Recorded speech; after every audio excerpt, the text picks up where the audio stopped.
Depois das 14 horas, a altura para ficarmos então com o decilhando da responsabilidade da Alzira Silva. Alzira, muito boa tarde, sejas muito bem-vinda. Muito obrigada, José Alberto. Boa tarde para ti, boa tarde a todos os que nos ouvem. Hoje é mais um dia de decilhar e neste decilhando revisitar a história, desta vez pela voz do Dr. Álvaro Monjardino.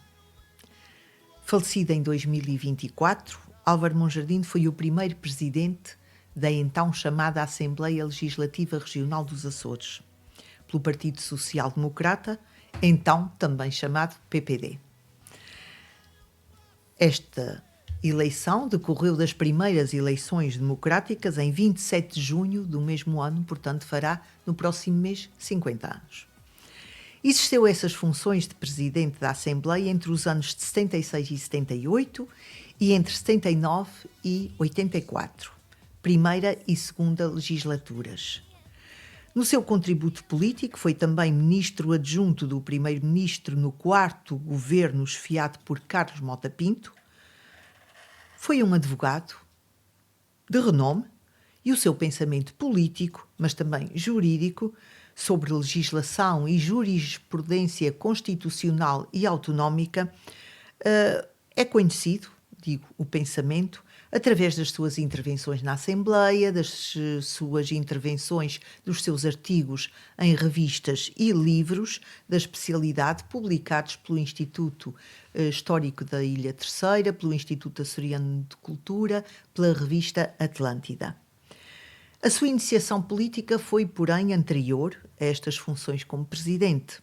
Foi como vogal da Comissão de Planeamento dos Açores entre 70 e 74, na sequência de uma das semanas de estudo organizada pelo Instituto Açoriano de Cultura. O trabalho desta comissão construiu alguns fundamentos políticos e administrativos dos Açores, lançando um conceito de desenvolvimento do arquipélago unificador das então estruturas distritais que estavam vigentes. A Comissão constituiu, portanto, uma espécie de preparação para o nascimento dos Açores enquanto região autónoma, se assim podemos dizer. Naquela comissão, Álvaro Monjardino dirigiu o grupo de trabalho para análise e planeamento das infraestruturas, e estamos a falar ainda do Estado Novo. E nesse período temporal, ou seja, no Estado Novo, Álvaro Monjardino foi também deputado da Ação Nacional Popular pelo Distrito Autónomo de Angra do Heroísmo. Após o 25 de Abril, damos aqui um salto, foi criada pelo Decreto-Lei 458-B/75 de 22 de agosto a Junta de Desenvolvimento, a Junta Administrativa e de Desenvolvimento Regional, popularmente conhecida por Junta Regional dos Açores, que tomou posse no dia 26 de agosto, ainda de 75, e foi presidida pelo governador militar dos Açores, General Altino Pinto Magalhães. Colocaram-se de imediato, como devem calcular, obstáculos no caminho da Junta. Na relação com Lisboa, os obstáculos foram, principalmente, o centralismo e a instabilidade política. Nos Açores, a agitação por vezes violenta do movimento separatista e também o receio do comunismo. O ambiente sociopolítico da altura era, portanto, conturbado a nível nacional e a nível regional. Estamos no verão quente de 75. A missão de transição para a autonomia era complexa. E o primeiro desafio era a elaboração de um projeto de Estatuto de Autonomia dos Açores. A Junta incumbiu então um grupo de trabalho e é aqui que entra o Dr. Álvaro Monjardino, de seu nome completo, Álvaro Pereira da Silva Leal Monjardino, que foi membro desse grupo de trabalho e que desempenha uma ação fundamental pela sua experiência adquirida e pelo seu conhecimento captado de resto, noutras realidades autónomas europeias. E estamos a falar da Sicília, Córsega, Sardenha, Guadalupe, Martinica, Réunion. O anteprojeto de Estatuto Político-Administrativo foi, portanto, elaborado na altura, num tempo recorde, entre outubro e dezembro de 75, e divulgado em meados de dezembro de 75 em toda a imprensa regional. E porquê? porque estava aberto a contributos de quantos quisessem dá-los, obviamente que desde que fundamentados e com alguma razão de ser. Este anteprojeto foi transformado em proposta, obviamente, e apresentado a Lisboa em janeiro de 76. Lisboa apresentou outra redação aos Açores em março de 76, retirando várias competências legislativas e financeiras que eram pretendidas pelo anteprojeto de estatuto. Apesar destes percalços, no dia 2 de abril é dado um passo em frente. A Assembleia Constituinte aprova a Constituição, institucionalizando a região autónoma dos Açores, bem como a da Madeira, e fixa um prazo final para a redação do Estatuto Provisório, para o dia 30 de abril. Um prazo muito curto, como veem, 2 a 30 de abril para uma redação final. Mas a verdade é que foi cumprido e nesse dia 30 de abril surge o Decreto-Lei 318-B/76, instituindo oficialmente o chamado Estatuto Provisório da Região Autónoma dos Açores. Isto há precisamente 50 anos e 5 dias. Tendo o Dr. Álvaro Monjardim sido uma das traves mestras deste Estatuto Provisório, mais tarde, noutros decilhandos, iremos falar do chamado definitivo, nada é definitivo neste mundo, mas do chamado definitivo que surgiu em 80, 4 anos depois. Não foi, no entanto, contudo, sobre este papel de redator do Estatuto Provisório que eu entrevistei em 2018 o Dr. Álvaro Monjardim. A sua vivência como autonomista, jurista, primeiro presidente da Assembleia e o meu interesse pelo conceito de autonomia, mas também da açorianidade, levaram-me a fazer-lhe esta pergunta, que parece muito simples. Onde se cruzaram autonomia e açorianidade? Ao que o Dr. Álvaro Monjardim deu esta resposta para mim surpreendente. Não tem nada a ver uma com a outra. Vamos então ouvir.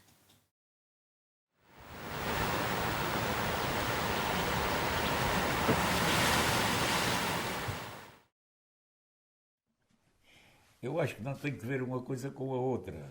O conceito de açorianidade, isso já é sabido. Foi uma importação que nós fizemos, que alguns pensadores portugueses fizeram, e pensadores de qualidade, de um conceito espanhol. Quem atirou com uma palavra parecida com a açorianidade foi um senhor chamado Miguel de Unamuno, que falava da hispanidade. Pronto. E houve em Portugal quem achasse que havia... Falou-se em Portugalidade, falou-se... E Vitorino Nemésio falou em açorianidade. Porque ele também conhecia o Unamuno, conhecia o pensamento dele, foi a grande figura da intelectualidade de Espanha naquele tempo, e foi assim. A açorianidade, pois o que é a qualidade das pessoas que se sentem de alguma maneira ligadas aos Açores e que pensam nos Açores e que pensam de alguma maneira como aqui se vive, ou que têm saudades disto, e que mantém, digamos assim, um espírito próprio daqueles que se supõe que sejam os naturais de cá. Será mais um sentir. Certo. Agora, a autonomia é outra coisa. A autonomia, para já, é a qualidade daquele que se determina por si. Que é autónomo. Não é dependente dos outros. Acontece que a nossa autonomia é uma autonomia dependente. Não por estar a receber ordens, mas por estar a receber meios. Curiosamente, a autonomia aparece nos Açores quando não recebia meios. Mas era a autonomia dos capitães do donatário, que foram a maneira das ilhas serem povoadas. Estamos a falar na primeira metade do século XV, quando se deu aquilo que impropriamente se chama o descobrimento dos Açores, que não foi descobrimento nenhum das ilhas, porque já se sabia que estas ilhas existiam, mas não sabia para que é que elas serviam. Houve uma altura em que se percebeu que elas podiam servir para uma certa coisa. E essa coisa para que elas serviam era uma política portuguesa, que era a política da expansão marítima, do Atlântico. E quando se percebeu que as ilhas tinham esse préstimo, que tinham essa utilidade, só então é que houve interesse em que elas em que tivessem gente, fossem povoadas. E para elas serem povoadas foi preciso criar uma motivação para alguém vir aqui viver no meio deste isolamento, que se pode supor que não era o que é hoje. Era uma coisa penosa, sobretudo no seu princípio. E para isso fizeram-se doações destas ilhas, desde logo a um príncipe, que foi o infante Dom Henrique, que depois nomeava os seus representantes, que eram os seus capitães. O infante Dom Henrique morreu, não tinha filhos, ficou para um sobrinho, que era o infante Dom Fernando, era filho de Dom Duarte. E o donatário nunca pôs aqui os pés. Por seu turno, tinha os seus representantes, que eram os capitães do donatário, que eram autónomos e, francamente, mandavam como podiam, tinham muito poucas limitações. Só no tempo do rei Dom Manuel é que apareceu um primeiro pequeno controle deles, que era sob a figura de um corregedor. Nunca foi muito bem visto o corregedor e tudo mais. O primeiro corregedor que foi mandado para a Madeira, onde também havia um capitão do donatório, aliás, havia dois, porque eram duas as capitanias. O capitão de Funchal ficou tão zangado, mandou dizer ao rei que se ia embora, foi para a Espanha. E o rei tirou de lá o corregedor, para ele voltar para a Madeira. Estas coisas aconteciam, portanto, não há dúvida nenhuma que esse é que defendeu a autonomia dessa maneira. Não sei se o Alberto João Jardim herdou um pouco dessas coisas assim, por os grandes gestos. Isso tudo já passou à história. Mas a autonomia que temos agora não é isso. Foi uma coisa que se falou no século XIX. Sim, houve quem se batesse por autonomia, mas nessa altura já queríamos era uma autonomia assistida não em termos de mando, mas em termos de fornecimento dos meios para que aquilo que se queria fazer pudesse realizar. Daí os esforços, enfim, que foi a grande figura Aristides da Motas, sabemos isso, que levaram a certas concessões, mas a verdade é que a autonomia desses tempos foi sempre uma autonomia com alguma assistência que permitia um financiamento mínimo, enfim, de medidas de fomento e tudo mais que necessário fosse, mas que foi sempre uma coisa muito pouco segura e, sobretudo, muito parca. Repare que estamos a falar num país que vivia em crises financeiras, meu Deus, que vinham, sei lá, vinham desde o tempo das invasões francesas, pelo menos. E que não se e que passava a vida à procura de empréstimos internacionais e tudo mais. Como é que podia estar ainda a facilitar ajudas financeiras a estes pequenos autonomistas? Seria sempre uma coisa muito difícil. Nós só conseguimos isso, nós aqui nas ilhas só conseguimos isto, de facto, com um sistema que foi consagrado na Constituição de 1976.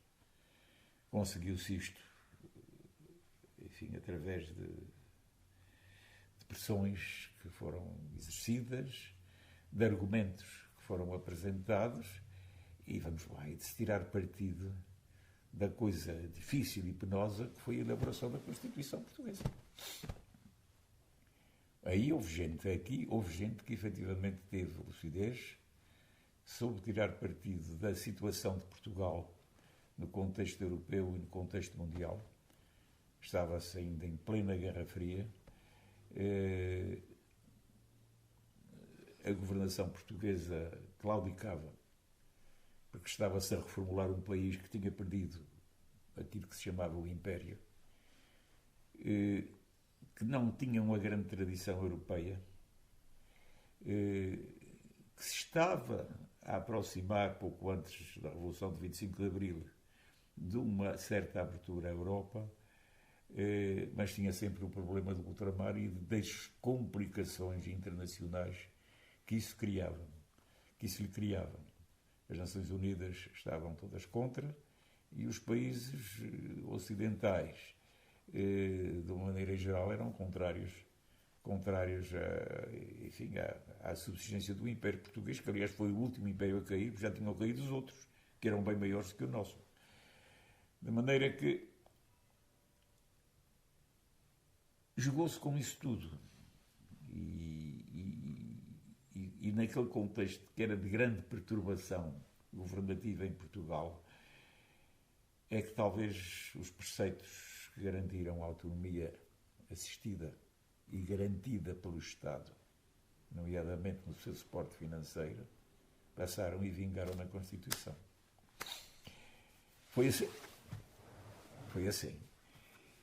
É, de facto, uma autonomia, sim senhora, uma autonomia que permite, efetivamente, que as escolhas se façam. Havia algumas restrições que aos poucos e poucos têm vindo a ser desbastadas, nomeadamente no campo normativo, no campo legislativo, concretamente. Mas não há dúvida nenhuma que a iniciativa passou a estar aqui. E passou a estar aqui na certeza de que os respectivos gastos e os respectivos custos teriam a cobertura nacional. O Estado português também não tinha grandes meios para dar essas coberturas, e também foi por isso que se entrou para a União Europeia, que ainda não se chamava União Europeia. O nome já apareceu depois de Portugal, já lá está. E quando se pôde empurrar para a União Europeia alguns dos encargos que existiam em Portugal, depois foi isso que se fez. E, portanto, criou-se aqui uma rede eu quase que diria de entreajuda. Não foi bem entreajuda, porque era propriamente ajuda, não havia reciprocidade. Mas havia uma razão política para permitir e para ter interesse em que estas ilhas progredissem e que as pessoas se sentissem aqui seguramente melhor do que se sentiam antes. E isso aconteceu. Isso aconteceu. É claro que estas coisas podem ter sempre consequências perversas.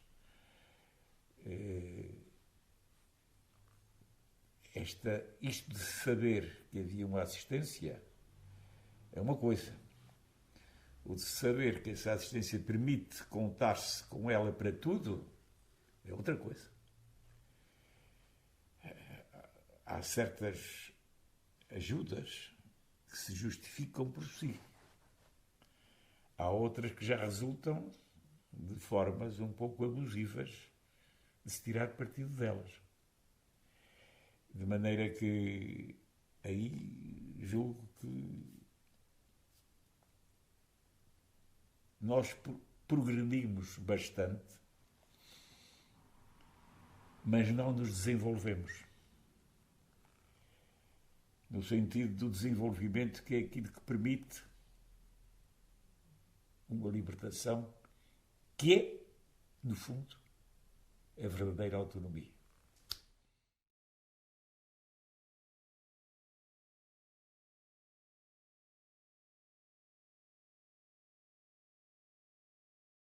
E com estes reptos ao nosso pensamento atual, passados 50 anos de autonomia, terminamos o Decilhando de hoje com votos de muita saúde e paz.